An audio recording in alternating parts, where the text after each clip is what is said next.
On a humid afternoon in August 1945, inside the Taihoku Military Hospital in Japanese-occupied Taiwan, a body lay covered in bandages, skin charred, lungs scorched, and breath fading. Japanese doctors pronounced the patient dead. He had suffered third-degree burns in a plane crash just hours before. That man, they said, was Subhas Chandra Bose, India's most charismatic revolutionary, the man who once thundered, "Give me blood, and I will give you freedom," and who had defied the British Empire with an army of Indians trained on foreign soil. But the world would not accept his death so easily.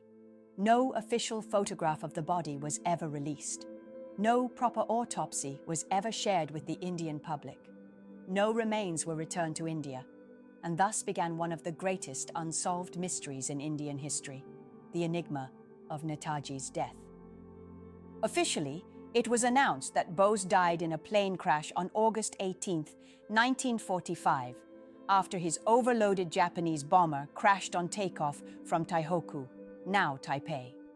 The wreckage caught fire, and Bose, they said, sustained fatal burns and succumbed hours later in the hospital.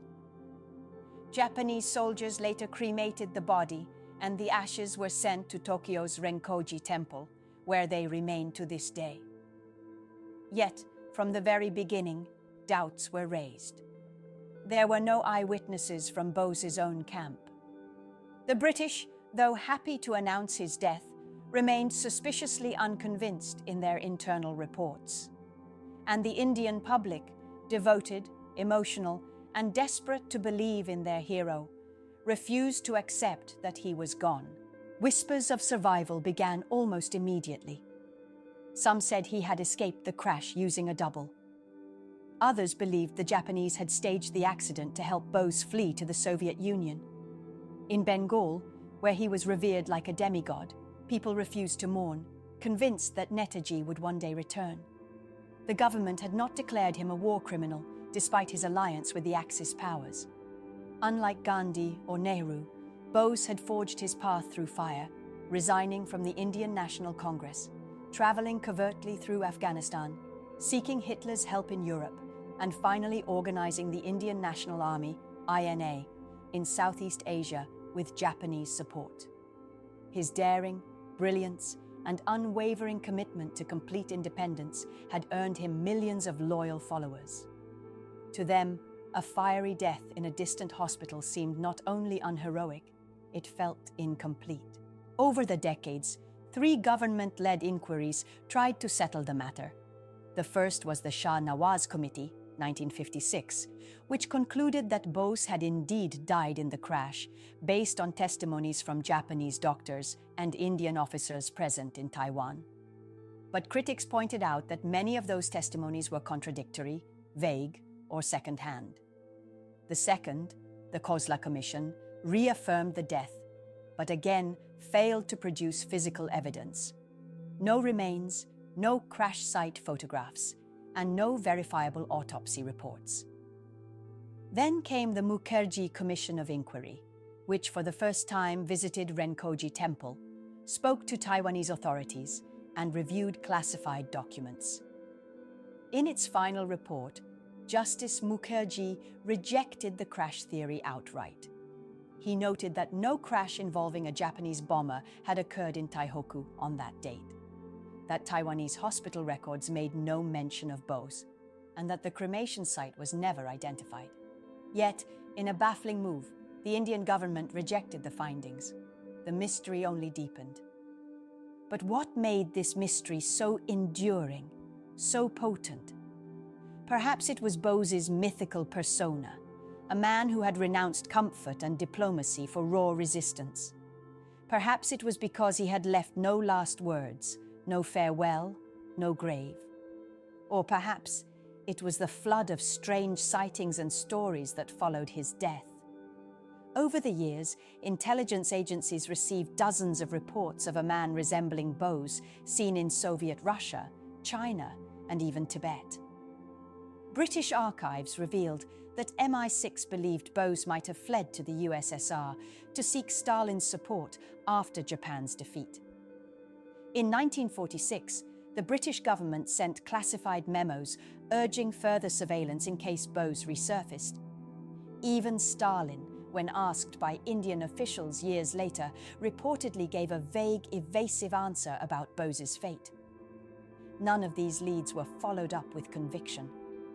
The Cold War had begun, and geopolitics often obscured truth. One of the most intriguing and chilling claims came from Bengal itself. In the 1950s, a mysterious hermit appeared in Uttar Pradesh, known as Gumnami Baba, or the unknown saint of Faizabad. He lived in silence, rarely appearing in public, and surrounded himself with books in English, German, Bengali, and Sanskrit. He never revealed his identity, but his handwriting matched Bose's. He received visitors who claimed to be former INA members. Upon his death in 1985, a treasure trove of personal belongings was discovered. Letters addressed to Bose, INA documents, typewriters used by Bose, and even newspapers clipped with articles about Bose's life. The items were locked away in sealed trunks. While DNA testing and investigations later cast doubt on this theory, to many, the mystery had come full circle. A man who had disappeared into history had perhaps returned to die in quiet obscurity, a forgotten patriot, buried without honors. Meanwhile, Netaji's ashes still lie in Tokyo's Renkoji Temple. Every year, Japanese monks conduct rituals in his memory. India, however, has never officially accepted the ashes as his. Several governments have promised to bring back his remains. Some even hinted at closure. But none followed through. The reasons are political and psychological. Accepting the ashes means accepting that Bose died in 1945. And doing that means finally laying to rest the hope of his return, a hope that politicians, especially in Bengal, have often used for electoral advantage.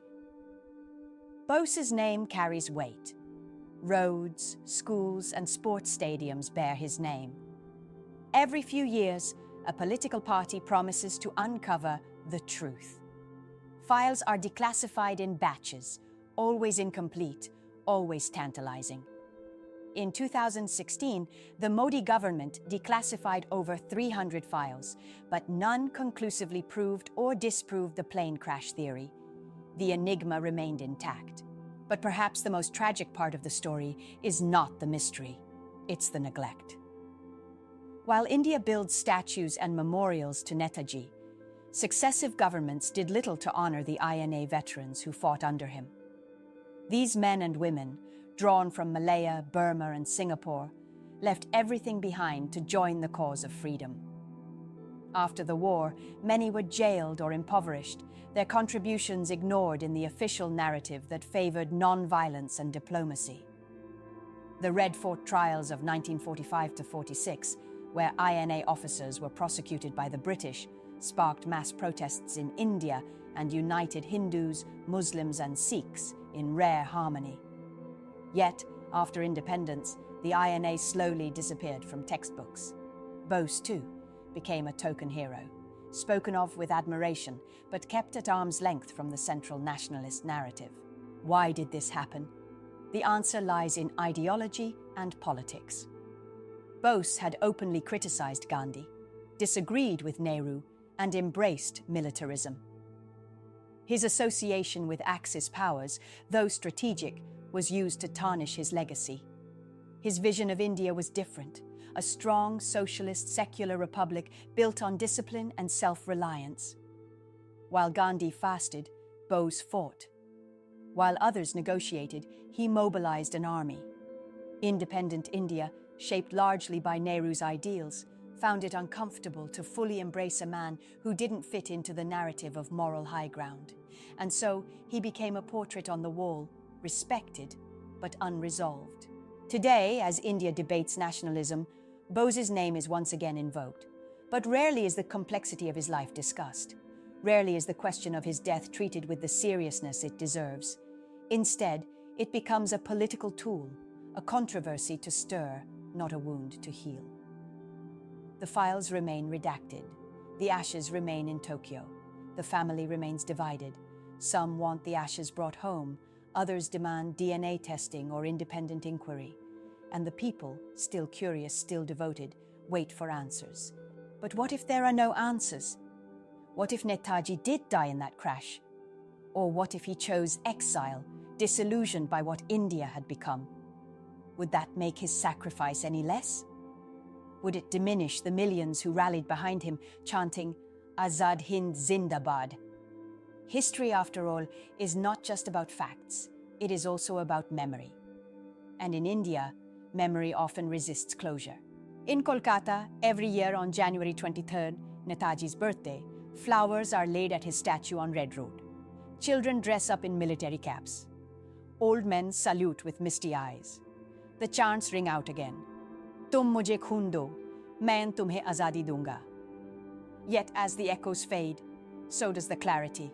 We honor the man, but leave his story unfinished. We build memorials, but avoid the inconvenient truths. We treat his death like folklore, tragic, mysterious, unresolved. And in doing so, we lose something precious, not just the facts of history, but the courage to face them. Perhaps that is Bose's final lesson, that freedom is not just won through arms or slogans, but through accountability and truth. That remembering is not enough. We must also reconcile. And that for a country that calls itself the world's largest democracy, the right to know what happened to one of its greatest sons is not a luxury, it is a duty.